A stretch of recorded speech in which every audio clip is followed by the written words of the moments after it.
I think one of the problems of for people like me who spent 40 years is that you start looking like a dinosaur at the end of it. In more ways than one. One is the size of the experience, the relevance of it, and second is the obsoleteness that it is likely to be looked at in the not near future. So what I do when I sit in my office is to keep a slide rule behind me, just to remind me that if I remained there, I would have been a fossil anyway. Now, I've spent about 35 of my 41 years in the industry in R&D, and I continue to do quite a lot in that area because I like to do it, but I get paid for something else. And I say this with consciousness for the simple reason that the Indian industry right from the 70s has boasted of R&D which essentially saved tax.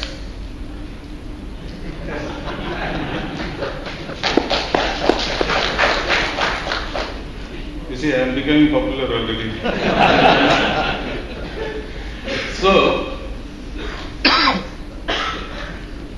however, I think the fact does remain that if today there is a great attractiveness that is found in this market, it is not because there are millions of people who are going to buy cars, but it is because there are millions of people who know what cars are, what trucks are, and I have been associated with trucks, so I don't care much about cars except for driving them. Now, let's talk about commercial vehicles. I believe it is more complicated than designing cars. We'll have a discussion if somebody disagrees. Right?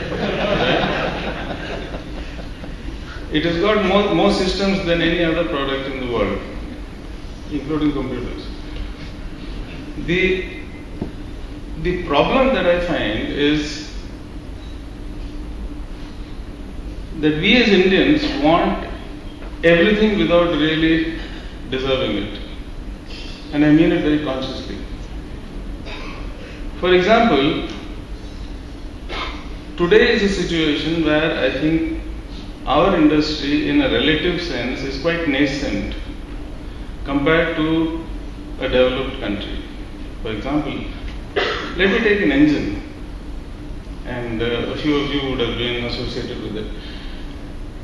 If we were developing an engine when it was less than Euro 0 emissions, then you start with an axisymmetric model and possibly a single cylinder engine, and you spend billions of dollars by the time you get to an answer on Euro 3.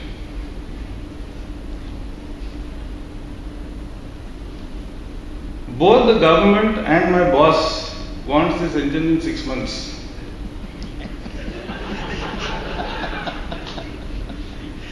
Right? And I have spoiled their habit by giving it to them. And every time this happens. And then the question is asked, why can't it beat United States in this game? I say, you must be nuts. That fellow spent billions of dollars. I use most of what he has done because it is available in the Internet of Things. I parameterize it, and I give you a product at the end of 6 months. I don't know, Venkat Srinivas, what is the expectation nowadays? 3 months, I guess. Right? So, let me bring you to the basic fundamental point that I am talking about. And that is, I think before we aspire, we must be very clear about what are we capable of. And I am very clear that either it is the ancient India or the modern India, we were capable of parametric work. We're good at math, we're very good at parametrics, we're very good at understanding, we are horrible in innovation. And I believe it after decades of work. For me to understand anything I say, anything I see, I just have to see a product, I will understand it like that. But you tell me to think of that product without showing me that product, I can't do it. That's my limitation, right? And that's true about every Indian. But is this a weakness or a strength? It is a tremendous strength. Why do you think the multinational is coming to India? Let me tell you, there is no company in the world which does not come to any other place unless it can make money. They are not coming here because they are interested in the social welfare and development and upliftment of the Indian public. No. They want to make money here. Let's be very clear. Right? And if we are smart, we will make money alongside with them. Right? And let me give you some examples. Since I'm associated with trucks, I'll probably use those experiences, but I suppose it is applicable in a lateral sense in many areas. You have seen a very large German company come to Chennai and set up a plant, spending a lot of time employing a couple of hundred engineers to design trucks, which is based upon some German or Brazilian truck. And then you sell it in India as a very modern product, etc. But what's the basic story? Every multinational knows that the triad countries, which is North America, Western Europe, and the developed part of Asia, grows at anywhere between 0 and -5%. India, with the potential to grow at 20, grows at 5. And can grow at 8 or 9 depending upon somebody doing a little bit of work. Now, so that is the exploitation which is possible, but that's not the only story. I have worked with these companies and you know what they say? The developing market in the world where we are present is adding up to 130 countries. And those countries are growing at the rate anywhere between 10 to 16%. And our market share in those countries is anywhere between 2 to 6%. And if those 130 countries start growing at this rate for the next 5 years and half that rate for the next 5 years, our global market share will come down to half. So there is no choice but to sell to those countries. And we don't know how to make products for those countries. Full stop. What do they not know? Making trucks, they know trucks very well. They know trucks better than us. They don't know how to make it cheap. Why? Because they are trained to think fundamental research is the beginning of everything. We are trained to think, pick something up and start working on it and build it. Which is, if I were to ask to innovate, has anybody heard of a software called Trees? Anybody heard? Okay, fine. It's a Russian software which essentially means you can go to the net, write a few details about what you want, and it's not as simple as that, but at the end of it, it tells you which patent is applicable to you, right? Is that correct? Your name is Rama? Ramkumar, okay. Similar name. No. Now, so what we do is, I will go and find a patent which is applicable. So the basic fundamental research is all done, it is patented and it is now applicable. Either I have to pay for it or it's free. Mostly it is free. No. And I will sit down and put some young fellows and tell them, now start working on it, I will tell you how to do. Right? Take 6 months, 8 months, 10 months, I parameterize it, convert it into an end product. Sell it in India. It's bound to be cheaper. Because a patent has $1 billion which I am taking free. This is our strength. And this is exactly what these companies want to exploit. So according to me, the globalized Indian R&D is based upon parametrics.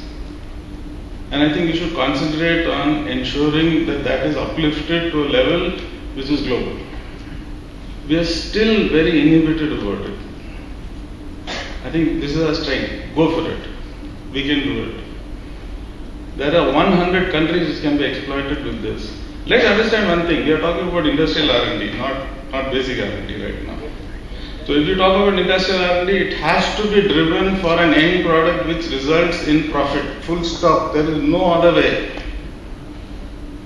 Mr. Badri Vijayaraghavan, who owns a company, will tell you he will tolerate 2 out of 10 failures if 8 succeed, even if the first 2 are failing. But if the 8 don't succeed and there is no hope of 8 succeeding, the 2, whoever made it is gone.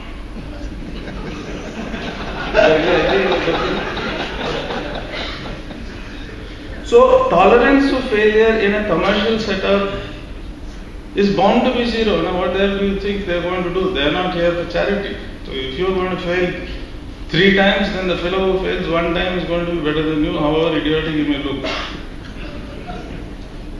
So I think in the short term there is a great opportunity for us not to fly, but to start working on parametrics.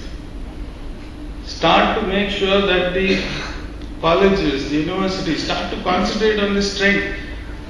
The real rancor that I have is between 15 years ago, 20 years ago to today's engineering graduates. The math ability is negative. The ability to work on anything which is parametric, including material, is negative.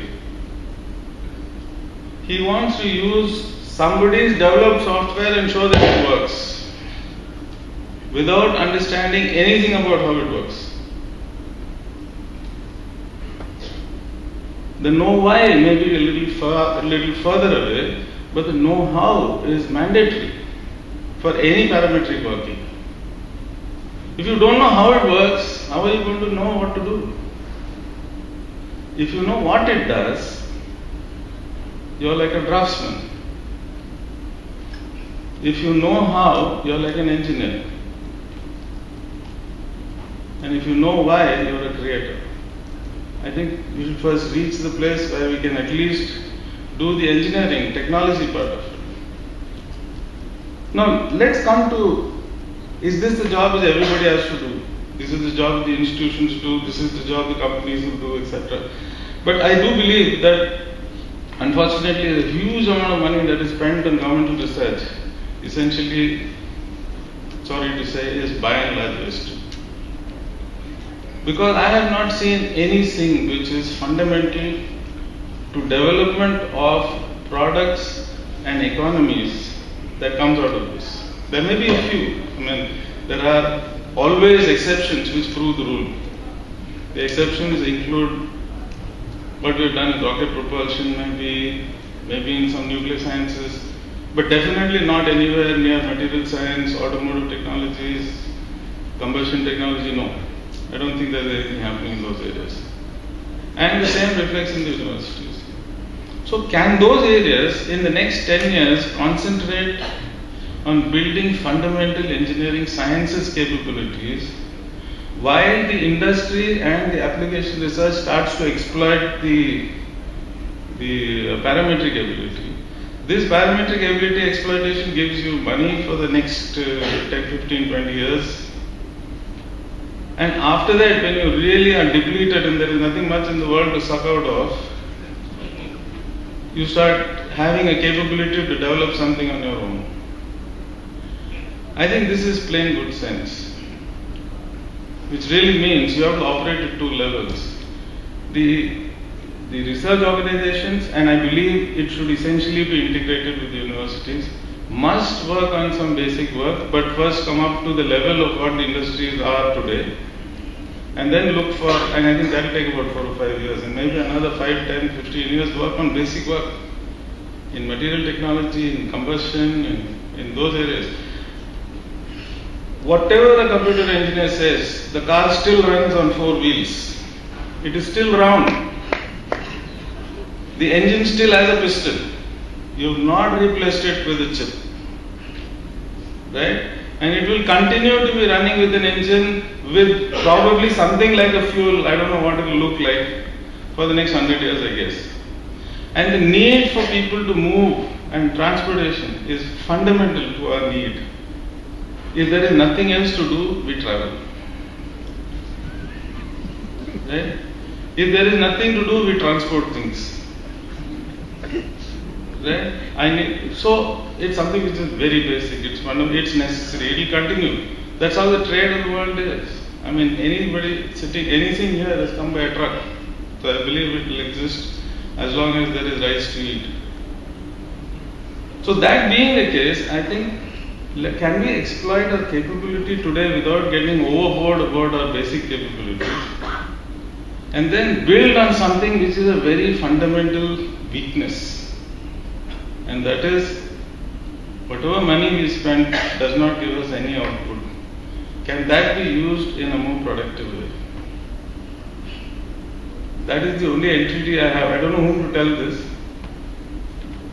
I thought, why not use this forum? Thank you very much.